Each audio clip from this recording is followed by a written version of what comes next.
Ngayong off-season na mga idol sa PBA at bakasyon na ang ating mga manlalaro sa liga. Eto nga mga idol, may rumored na kumakalat sa mga social media platform at ilang ulit ko na ding nakita na papalitan daw mga idol si Coach George Gallant at may magbabalik na former coach ng SMB. At Gilas Pilipinas may malaking problema sa kanilang mga upcoming games this month of June and July. So ayun nga mga idol, kanya-kanyang bakasyon na ang ating mga players sa PBA. Ang ating best player of the conference ay umuwi na ng Cebu para madalaw ang puntod ng kanyang yumaong ina at ine-enjoy na din ni Abay ang tahimik at preskong simoy ng hangin sa kanyang hometown.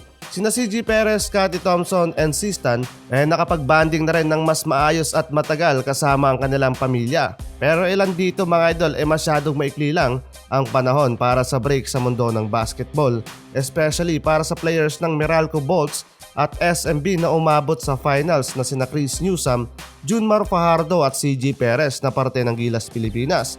Pero malaking problema naman mga idol ng Gilas Pilipinas ang masisit out sa tune-up game lalo na sa paparating na Olympic qualifying tournament.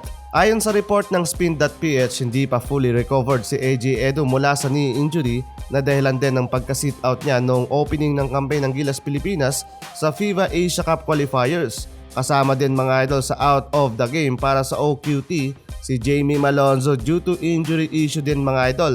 Nakasalukuyang ongoing ang rehabilitation after having surgery on his left calf. Pero napatake over dyan mga idol ang Gilas Reserve na sina Mason Amos at ang center big man ng Barangay Ginebra na si Japit Aguilar. Expected mga idol na ilang araw na lang ang pahinga ng mga players mula sa PBA at magbabalik training ulit sila under ni Coach Tim Cone.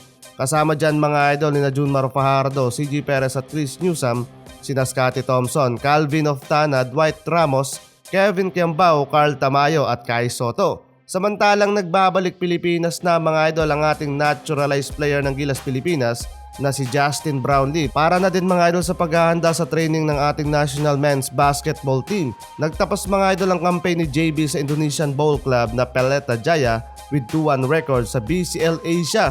Pero bigong makapag-advance ang kupunan ni JB sa semifinals matapos matalo sa tiebreak. Magsisimula mga idol ang training ng Gilas Pilipinas ngayong Friday at lilipad ang ating mga pambato ngayong June 25 para sa kanilang upcoming tune-up games kontra sa national team ng Turkey at Poland. Samantalang eto mga idol, disclaimer lang at rumored pa lang to, so wala pang klarong balita. May kumakalat kasi ngayon mga idol sa mga social media platform na papalitan daw si Coach George Gallant at muling may magbabalik na former coach ng San Miguel Beermen matapos matalo sa PBA Finals sa kamay ng Meralco Bolts. Let me clear it mga idol, rumored lang ito at hindi pa napapatunayan. Pero what if kung totoo nga ang balitang ito at may magbabalik former coach nga sa SMB? Is it Norman Black with 9-time championship title, Leo Austria with also 9-time championship title, or mabibigyan pa ng chance si Coach George Gallant? Ano sa tingin mo idol? I-comment mo na yan sa ating comment section.